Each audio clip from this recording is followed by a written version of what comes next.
welcome to another episode of Houston Art Tribe. I am Kay Sarver, and I am sitting here with Kaneem Smith in her studio in Spring Street. I'm very happy to be here, of course. I know I say that to everybody. It's a pleasure to have you here. Really love it. I'm just amazed at the space. How long have you been in this space? It's a good question. I can't remember exactly, but my father and I, we have been here, I can't remember the year Spring Street opened. But we were here when they first opened, and then we had another studio space and then moved into a slightly smaller space a few years later. Okay. So I'm going to say we've been here in the space maybe 3-4 years. Okay, all right. Yeah, I couldn't remember either. You know, all these spaces. Yes, we were across the hall before. Okay, okay. But since my dad doesn't work here as much, we downsized just a bit.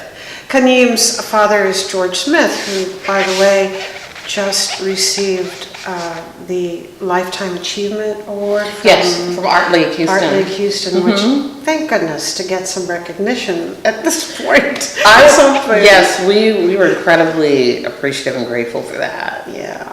For that honor, it meant a lot to us. Because we moved to Houston as a family in 80 or 81, so my dad had been in Houston we've been here that long, and so a long time.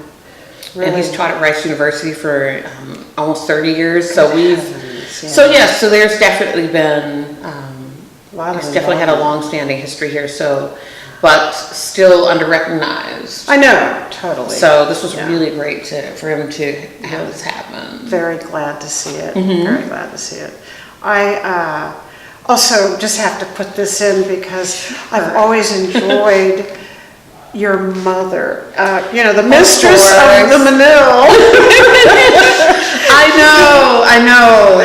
And then my mom doesn't, she does not care to have her portrait taken, but that's such a great photo of her that someone had taken for the article for Papers. It was so nice. It was nicely done. Such a sweet and intelligent woman. Everybody loves her. Gosh, and just to know that was your mother too, just was exciting.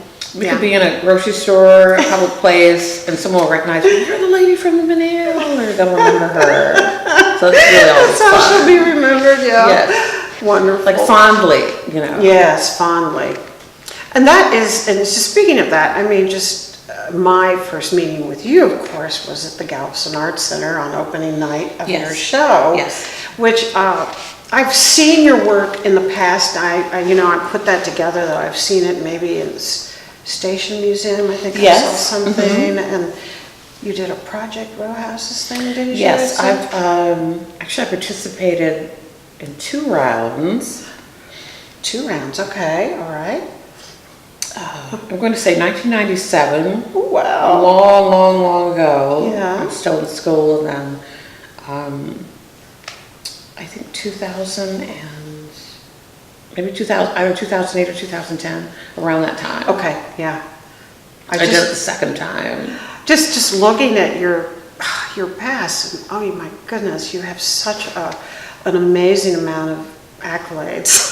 You know what? I don't even. It's you're right, because I've been doing this a long time, and I realize that when I tend to forget everything that I've done. Yeah. Because there's so much evolvement in life. It's like now I'm doing this, or I'm doing something different, and you forget what you've done, or it just doesn't.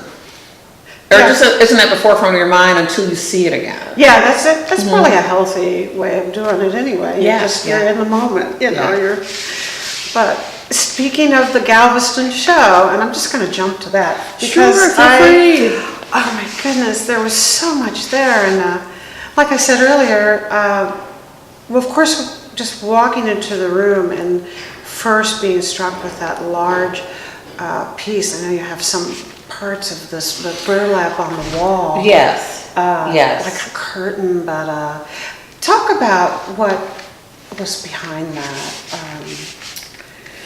That piece, I completed it in last year, 2018. It was towards the end of 2018. That was that's probably the newest piece I created. in addition to the laborscapes I've done in the show. Yes. But it's called Migrant Barrier Tapestry. And I've been working with burlap for a number of years as a medium. As a fiber artist, I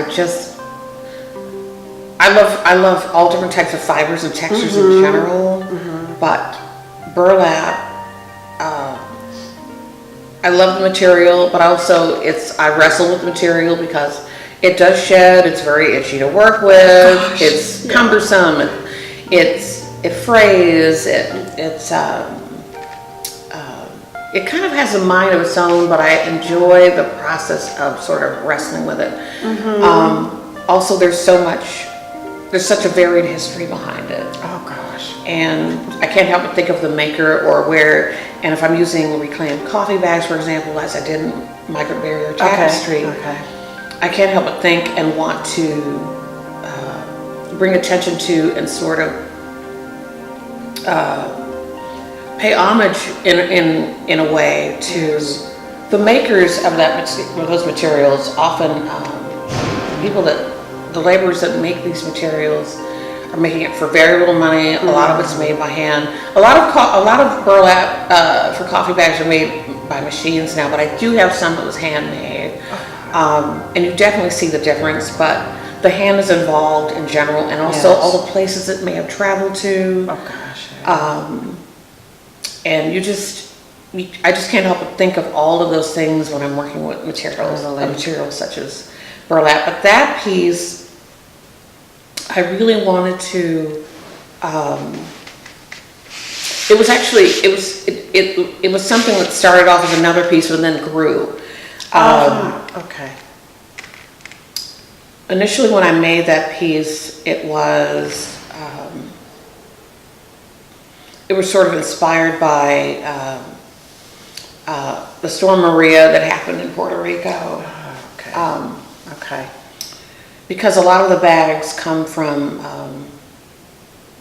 different parts of Latin America. Yeah. But honestly speaking, Puerto Rico is part of the United States. Yeah. And around that time of the storm, everything that transpired and everything that continues now. Yes. I won't name names, but our current administration has this idea in their minds that Puerto Rico is not part of the United States. Yes. And that really just hit me because raised in Houston, Texas, born in Buffalo, New York, and then going back to school in Sarah Lawrence College undergrad, so I spent a lot of time in New York City, Syracuse University for grad school, so then I would travel down to New York. So the Puerto Rican Day Parade and the culture and all those things I was exposed to, I'm well aware that Puerto Rico is very much part of the United States and the history of the United States, but to have a president sort of disclaim that and downplay the devastation that happened there. Oh my gosh. Yes. I couldn't help but be compelled to create something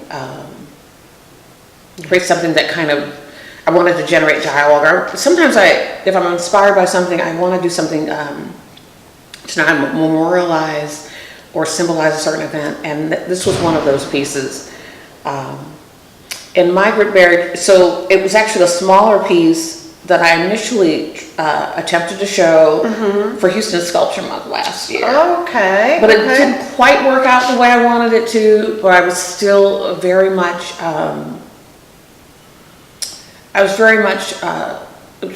still attached to this idea of wanting to create something that dialogued with that event, and the event that continues. Oh gosh. But being invited to do the exhibition at the Galveston Arts Center, I also wanted to tie in the Hurricane Harvey here in Houston, and then the storms in Galveston that happened over the past year or so, and the connections with like the local community and the devastating effects of the storm, and attaching it to the material that I work with, because the material has an attachment to these places. Some of the bags in Migrant Barrier Tapestry are Puerto Rican coffee bags. Yes. And those crops, and I mean, completely just obliterated by that storm. They Oh my lost so much gosh. agriculture. Yeah. So I was tying that in, but also Hurricane Harvey, a lot of bags from Houston, Texas, and other parts of the world, but just making that connection visually and not necessarily in a literal way. Yes. But the more you look at the piece or engage with the piece, you start to see that, you start to read. Yeah, yeah. Because it's in the text. I like to use the existing text, but then incorporate my own or manipulate it in a way to make it my own. Oh, yeah. You know, I was just thinking now that. But I want it to be hearing you- big enough where, and I also thought about the Migrant Tapestry. The title itself is connecting to the border wall issue that's happening right now. Oh my gosh, yes. And we've got to keep these people out. They're dangerous. Oh, They good belong here. They're heavens. not us. Oh my gosh. All of these things, and I just wanted to. So it's like dealing with an issue issues that are happening right now, and sort of embedding them and sort of winding them into the work.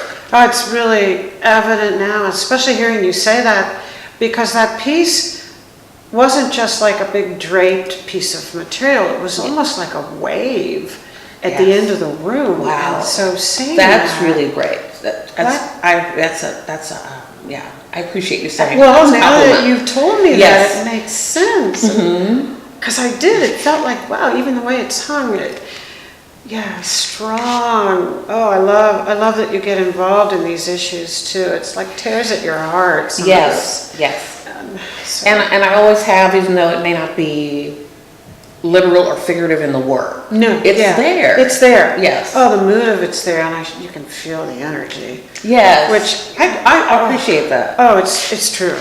It gets me to some of these other pieces, and I don't even know, because I'm going to let you tell me. But I mean, I can tell you too, just not knowing the story on some of them, you know, what I felt, but because a number of these, like the doilies on the wall. Yes. And you were talking about, first of all, I mean, just the way they were arranged, like a constellation. Yes, the piece in the Galveston exhibition. That one it's called domestic constellation. Oh, okay. So domestic constellation are elements of my family, particularly my mother's family. Okay. Yeah. Coming from rural North Carolina, and you know, growing up and being in my aunt's home, for example, and other family members, and seeing these doilies draped over things, and not as artworks, but utilitarian use, just part of the environment, part of the home. Yeah. And they're just beautiful, and as a fiber artist, I can appreciate the work that went into making them. Oh my gosh, someone yes. may take for granted or might, oh, this is just a simple, you know, piece of fabric. Yeah. But I think about, especially lace making, it's an intricate craft. If you really think about it. It totally is. And I think about the person that made it. Even though the ones that I collected for the show come from various thrift stores and lace that people have given to me, and so there are stories behind them where I may not know who the exact individual was, but I'm kind of highlighting that person, the maker, in the work. Yeah, in an odd sort of way, channeling what. And I just wanted them kind of cast on the wall. Yeah. Kind of like as if they had been thrown up there. The little apron was a really great find. Oh my gosh! It just. I almost didn't want to use it for the show, but it needed to be part of it because it was this wonderful white and green crocheted apron that someone wore. Yes, made to wear. Oh my God! And like you said, utilitarian, and which is ironic with all that beautiful work. Yeah. And always women, usually women. Oh yes, these. absolutely making those connections. Love it. Just strong. There was another one, and I know, we'll talk about more than the Galveston show, but it was a big show. And a collection of many things that that really tied together in a, well, a wonderful way. But the one with the quilt, it was like a quilt on a hook, or? Yes, that's actually, it's actually a Texas cotton scale. Okay. It's a calibrated scale, a hanging scale, that I've had that a long, long time. I can't remember quite where I got it from, but I wanted to, that one is called Plantation Storyline, hyphen Her Legacy. And it has, I originally showed that piece. Now that piece is, I think it was completed 2 years ago. It was featured in a show that Houston artist Ann Johnson had curated. I love her too. Actually, I have to tell you something. I will let you know. I don't know exact date, but she and I are going to be in the next couple of months finally collaborating on two pieces of show together. Great. Oh my and gosh, I've been wanting to exhibit with her, or do something with her, connect with her. As a visual artist for a very long time, and I'm really excited. I can see that one. To finally have it happen. Yeah. So that was in a show she curated,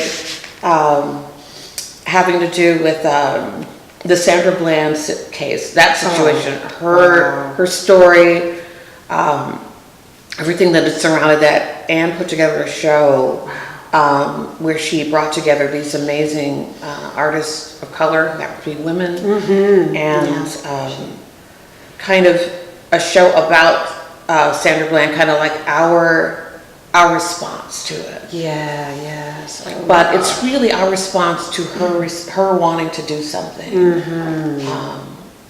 visual and aesthetic, but also but social, bringing attention to what had happened, what continues to happen with women and the justice system. Yes. And I was really honored to be part of that exhibit. Rabea Ballin was in it.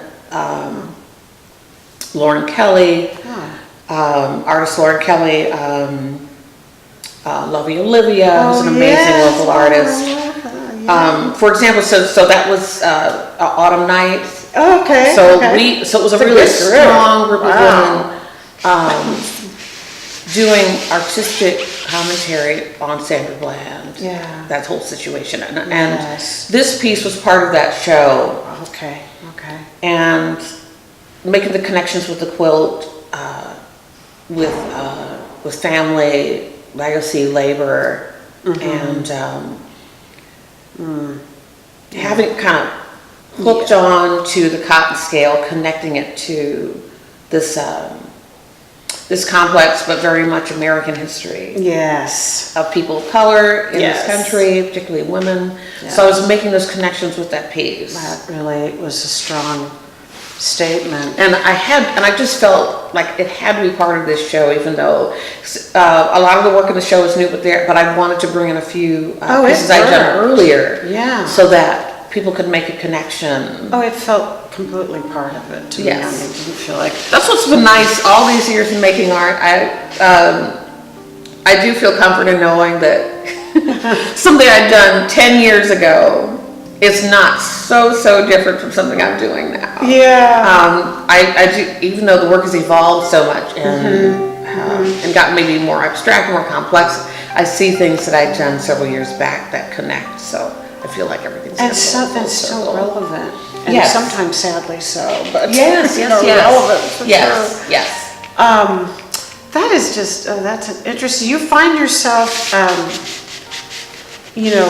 one project sort of leads to another. I guess that's kind of a natural. Yes, absolutely. Yeah. Absolutely. That, in fact, that laborscape, that piece inspired the laborscapes, some of which you see behind you here that were in the exhibit. Kind of peeking from behind the couch. Yes, I was really, talk about those.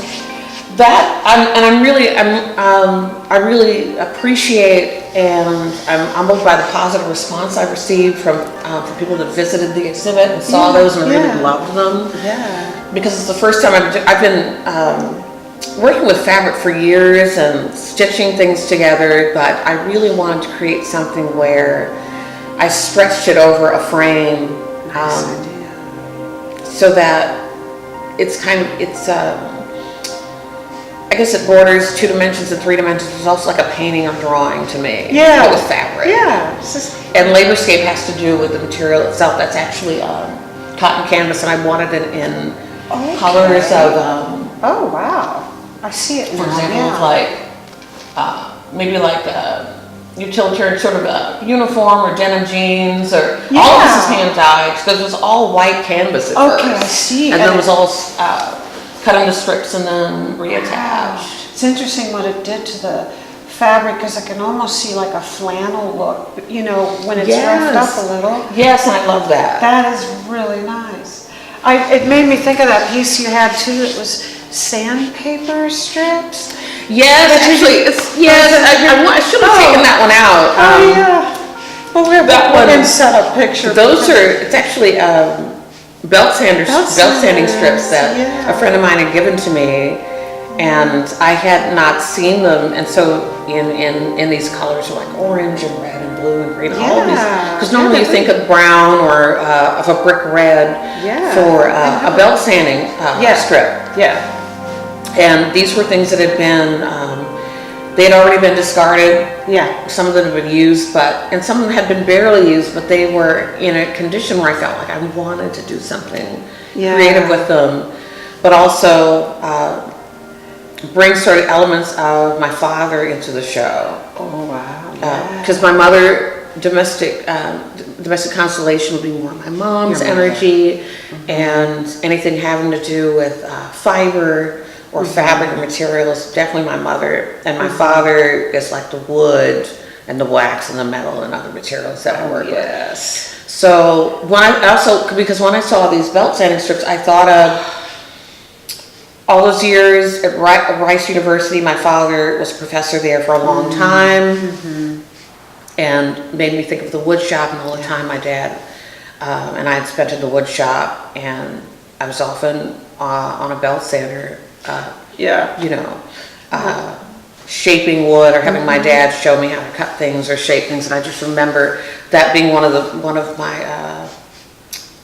my favorite things in the wood shop I like to work with. And so when I saw this, I saw it as an opportunity to kind of pay homage to him. Brilliant idea too, because it's just, when you don't see it up close, at first I thought, is that paint? Yes, and I love that you couldn't quite tell. And I just have this odd sort of love for wax and encaustic. Even before I knew it was encaustic, I had been playing with wax since, again bringing up my father, days at Rice University. My father taught sculpture there for many, many years. One of the things he taught his students and also taught me was how to do mold making and casting.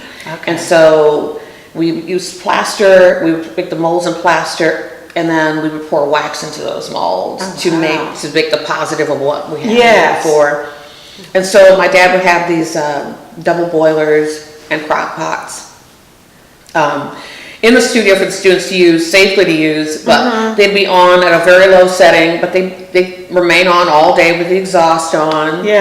And I remember as a child going in there and starting to dip things into the wax. Already fascinated. Right. Early, and I remember all of that now, all these years later, that I started playing with it back then, but who knew I really utilized it in my work like I do, but I just enjoyed how it sort of not only coated whatever random object I stuck in there, like a block of wood or something I carved, maybe. One of the first things I dumped in the wax, so to speak, was this little, my dad gave me a block of plaster, and I sort of carved sort of this bear kind of, female kind of figure. And I remember dunking that in there and having it just, I felt like it had been transformed into something else. Definitely does. I was just like, that's magic, it's so great. And don't try this at home, but I used to dip my fingers in there. It wouldn't be super, super hot, but I just remember being able to peel it off, and I just enjoy the malleability of the material.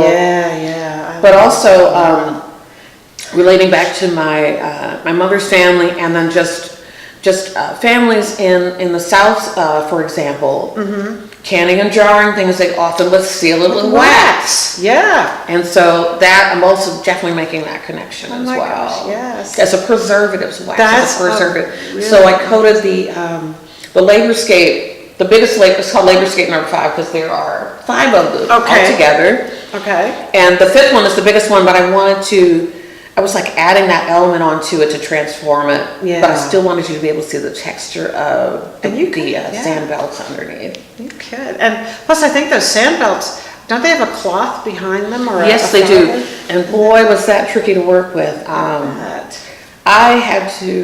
I wore a pair of leather utility gloves while I worked with it. Because I was working with my hands. And I didn't realize that with sandpaper, you actually have, you got silicate sand in there, which is actually glass. So I was getting glass in my fingers were in pain. I couldn't figure out what's going on. I said, hey, maybe I need to wear gloves while working with it. Yeah. So it came out beautifully, which I'm happy about, but it was not easy to work with. It's beautiful. It was not easy to wrap around a frame and get it to stay and not bow back out or pop back open. It was just a challenge, but I was determined to kind of carry out what I saw in my mind. I'm really glad you did. It was a strong part as well of that show.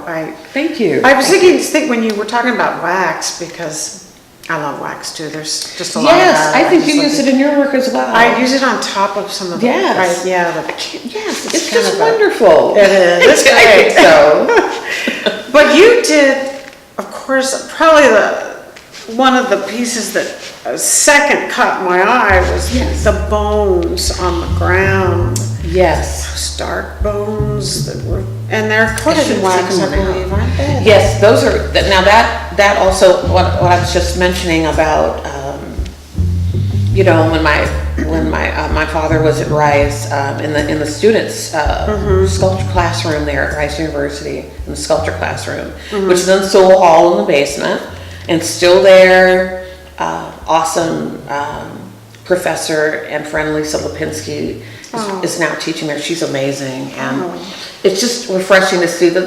the classroom is still there. And the spaces, all those familiar memories come rushing right back when I'm down there.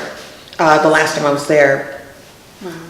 But what I was going to say was that is also where my father was teaching me how to make 2, 3, and 4 part molds for casting. Okay. And so those bones were made, what's called a 2-part mold. I actually poured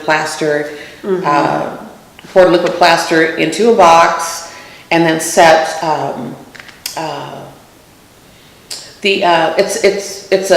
it's a human skeleton, but they're the classroom skeletons that are used. Those scientific skeletons are used, and we had, I don't know if it's still there, but there was one at Rice that was used for some of the drawing classes in the past. And so I borrowed that and borrowed the leg and arm ligaments. I carefully unscrewed them. I put them back, but I unhinged them for this project and set the bone down in there and cast off of those bones and then poured wax into the molds. And those bones were made from those molds, like replicating the bones, for example, your femur, over and over and over. And for me, when I looked at the bones in that configuration on the floor, I thought about the individual in place of the sort of the diagram of the slave ship. So in place of having a human figure, you have the bone there. Yes. But I added the railroad ties because I wanted to connect with Galveston's history of the railroad and of the cotton industry there. Okay. Being that Galveston's had one of the earliest and largest cotton ports in the country, I wanted to highlight that in the show because these are elements I've dealt with before, but to be able to connect with that history and create something that people I hope, and I saw that it was wonderful, like local people could connect with it, people that visited from other places could connect with it. Absolutely. And it's very striking to have it on I don't know, a piece of, a different type of burlap. It's more of a jute. Okay. It's a heavier burlap that, and these were Kenyan coffee bags. So I had the continent of Africa kind of printed already on the bag, so that was a unique opportunity to use that and make the connection. Definitely make that connection. With African American, and then I had railroad ties in there, well, railroad spikes rather in there. My spikes. That were also covered in wax. Those were just gently covered in a little bit of beeswax just to seal it, because they're wonderfully rusted, but I wanted I wanted to seal those for the exhibit, and they worked out really well. And it made sense to do that with the bones being the wax. But I, got the feeling too, the bones, if you've ever been to maybe you have an archaeological dig. Yes, there's definitely a connection there. The color of I wanted to be a paleontologist when I was a little girl, but didn't work out. That's okay. But it's still kind of, that person is still inside me that's still very fascinated with bones, animal bones, and the past and fossils. And my God. So that's in my work too, when you see things that have this great texture on them, and they're not necessarily figurative, but especially with the domestic constellation, the doilies, for me, they're also, I also like, with the wax, I feel in some way, shape or form that I'm fossilizing them too. Oh yes, I kind of, But sort of like what happens to a coral reef. I sort of get that hardening sort of feel, but they're lovely. Yeah, the bones, that's what came to my mind, because I've seen old human bones, and I was surprised at the color of them because of the age or being in the brown. Now they happen to be dark brown, but at the same time, they're the Victory Brown microcrystalline wax that is used for metal casting is that color. So that's the color. Oh, okay. So it's just the color that wax comes in, that I was using for that project, and it just worked out. Effective. Yeah. Thank you, Dennis Nance, for helping me with everything, but especially helping me make the diagram onto the burlap that I had laid on the ground for that work. Wow. He really helped me with the design of that. We had, I had photocopied images of the diagram. This is an interesting story. It wasn't until I've been working with fabric for, I guess, pretty heavily as an undergraduate student, but it wasn't until I got to graduate school where I met, and I worked with one. She was a huge, and she still is a huge influence on my work. Her name is Ann Clark. She was my professor, my mentor in graduate school, one of my mentors. An amazing fiber artist here on right. She taught me how to weave. I mean, I could, obviously, in today's world of YouTube and everything else, you can teach yourself how to weave, but she really taught me how to use the material or weave in such a way where it was structural. So and what I mean by that is that there are a plethora of different types of weavers and the way in which weavers work. I would never call myself a professional weaver. I'm an artist who enjoys weaving, but I enjoy weaving to make material to then transform it or utilize it in a different way. Yes, I see. So it's not necessarily for utilitarian purposes. And it's not, the other, I would say a surface pattern. Another type of weaver is a surface pattern weaver, where you're really dealing with the surface, you're really dealing with the design element of what you're weaving. And I was really making material for sculpture. And in part really helped me to see the possibilities in that, because that was the first time my first year of grad school, was the first time I really got on a floor loom and I really just took to it. And not not a little tabletop one, but a really big one. Wow. It was a 5 foot by 6, which I do have one now, and unfortunately, it's been taken apart. It's in storage for spatial reasons and time reasons. They take up time. Yes, but I'm dying to get back on it. I do have one over here that I'll show you in a bit. Okay, yeah, I know. That's quite a collection. That's pretty easy. Would be easy for me to set up and start weaving on pretty, almost right away. But what I was saying about Anne Cox, she really influenced me too. She says, because I was if I wanted to work with felt, I would order industrial felt. Okay. If I wanted to work, and I still love, obviously I use burlap quite a bit, but I would get already things that were prefabricated, pre-woven. Oh yeah. But she said, why don't you do it and make it yourself? What if you made it yourself?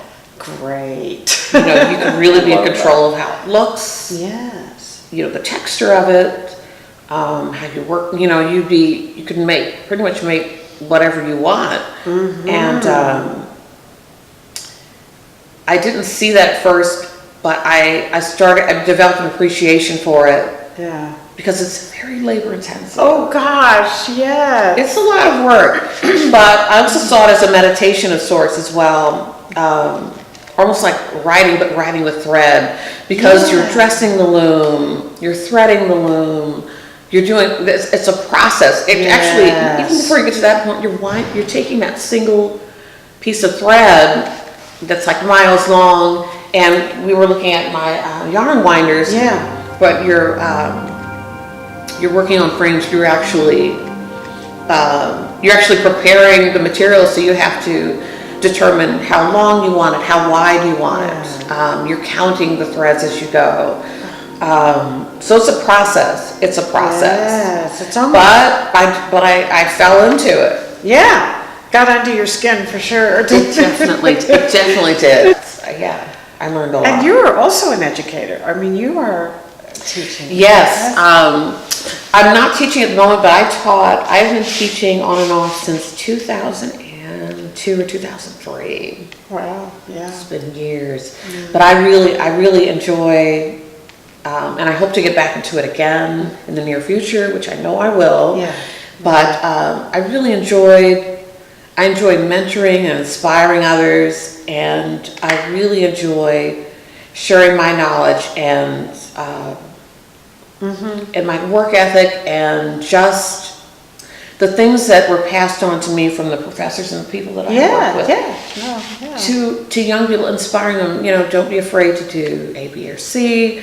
Don't be afraid to if you're inspired in a certain way,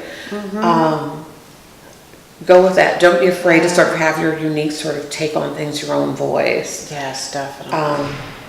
And I just enjoy working with students and of all ages, and I enjoy just working. I just enjoy. If I can help someone to create and be inspired to create, and seeing how it transforms them, isn't that huge? It's huge. Yeah, and huge. I mean, if I can reach you might have this mass of students, but you can reach a few of them to the point where there are people that I work with that I run into in my current job at the Menil collection bookstore. Yeah. Which I love. Great bookstore. It's kind of like a break from teaching, but I really do enjoy it for the moment. And I've had former students come in and say, "Wow, Professor Smith, you really inspired me." And these people I've worked with some of them are now teaching art themselves, or they're practicing art. Wow. And it just means a lot to me that that's something I did. Yes, that's great. Was inspirational enough where they're doing it now. Like, I never dreamed I'd have students who would become art teachers themselves. It's amazing. That is amazing. That is wonderful. The next thing I'm doing a work. Well, it's a group show, but it's at the African American Museum in Dallas, Texas. Okay. And we're doing another large-scale burlap-based piece Yeah. Oh, wow. for that show, and it's like a women's history month type of show. Is that this year? Or? It's going to be, so I think it's opening like end of February or beginning of March, but it's like Black History, it borders on Black History Month and then Women's History Month, which is in March. Oh, wow. And it's a show of women artists of color who are, I guess, addressing or doing things inspired by the Me Too movement, so to speak. Yeah. Oh, good. So good. Road trip. Absolutely, and the ironic thing is that I'm the only Houston artist in the show because it's all everybody else is from Dallas or the Dallas area. Yeah. So I'm the one that has to schlep my things up there. Okay, well, that's good. Everybody else is right there, you know, because of just being here in Houston. It's like, I'm in Houston, here you I appreciate that you're doing this. I think this is great. And you this is something you're just inspired to do. I really as an artist yourself. Yeah, I couldn't be doing it otherwise. You know, it's, I told someone recently that I think it's, you know, it's not just for the other artists, although I love that part immensely, but it's, first and foremost, you know, you're doing something, it's revealing something about yourself. You know, you're working something out, maybe. I think. Wow. And for me, I just need these conversations. And it's crazy because I can that look. Makes so much sense. You know, it just feels. And it's not like you can't go and find good conversations or art talks, you know, on YouTube or wherever. But there's something about that personal interaction. Yeah, absolutely. Don't ask me why, and I don't know where it's going. But it feeds your soul. It does. I think that's so great, and I can see that in the couple of videos I've had the pleasure of watching. I want to thank you so much for allowing me to come in and see what you do and talk with you and.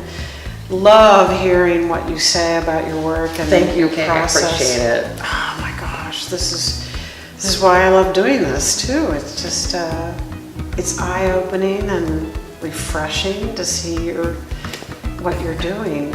And you're welcome to visit again. Oh wow, I'll be coming back here. Yes. So this is just great. I want to. Thank you. I appreciate it. Definitely. Yes. Yeah, this has been really great. Of course, to tell the viewers, thank you. Please do like it, share, subscribe, and we are signing out. See you later. Thank you.